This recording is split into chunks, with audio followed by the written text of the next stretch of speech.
Huwag ka na mag-chat sa akin kung gabi mo naman din ako kakausapin. Anong tingin mo sa akin, lamok? Sa bagay, English ng lamok, miskita. Ay, mosquito pala yun!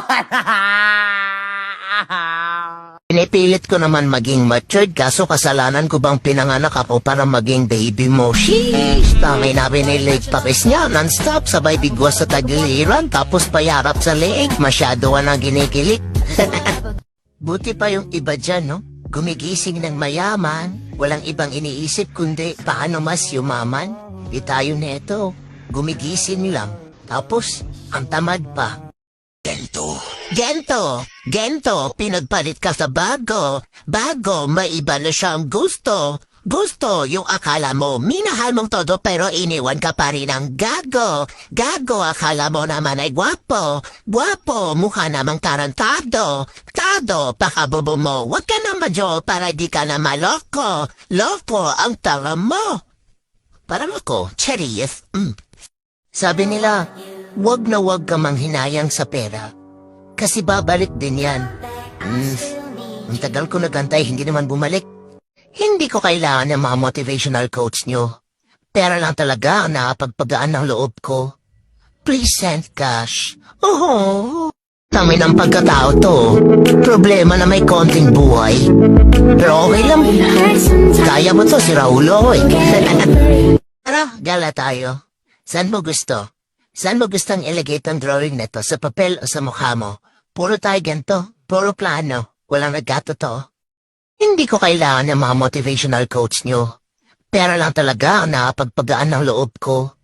Please send cash. Madami sana akong pera. Kaso dahil sa lintik na cravings na to, naubos na. Gagi, ang ganda ng langit, di ba? Ganda, no? Tara, akit na tayo. Minsan pag naririnig ko yung kantang nakaka-relate ako, wala. Tawa na lang. Kasi wala naman na akong magagawa eh. Nahulog, pero hindi sinalo. Ayun, bukel. Pag nag-iingat ka tapos nahulog ka pa rin, ang tawag ba doon ay careful?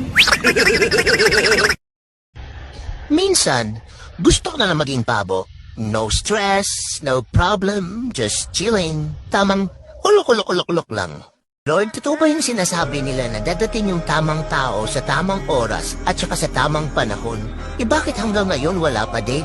Bigay niyo na lang sa akin yung address tsaka yung pangalan. Ako na lang yung pupunta sa kanya, please. Baka hindi talaga tayo para sa isa't isa? Baka may nakalaan para sa'yo, may nakalaan para sa akin. Baka nga. Baka para kay Lord ka talaga, umakyat ka na.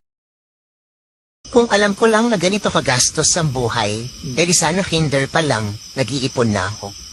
Nagtatrabaho ka tapos hindi nagbabakasyon? Naku, hindi naman ma-appreciate ni San Pedro ang pagiging workaholic mo.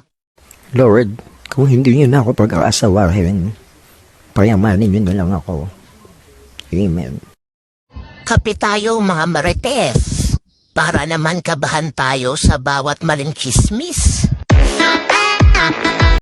Ako na lang mag-aalaga sa sarili ko. Hindi kayo marunong. Gusto ko ng mag-burger, mag-float, mag-fries, magkapiling ka, makasama ka. Yan ang panalangin ko. Gagi, ang ganda ng langit, di ba? Ganda, no? Tara, akit na tayo. Yung iba gusto makatrabaho at kumita ng malaking sahod. Ako, simple lang naman yung gusto ko. Kahit yung malaking sahod lang.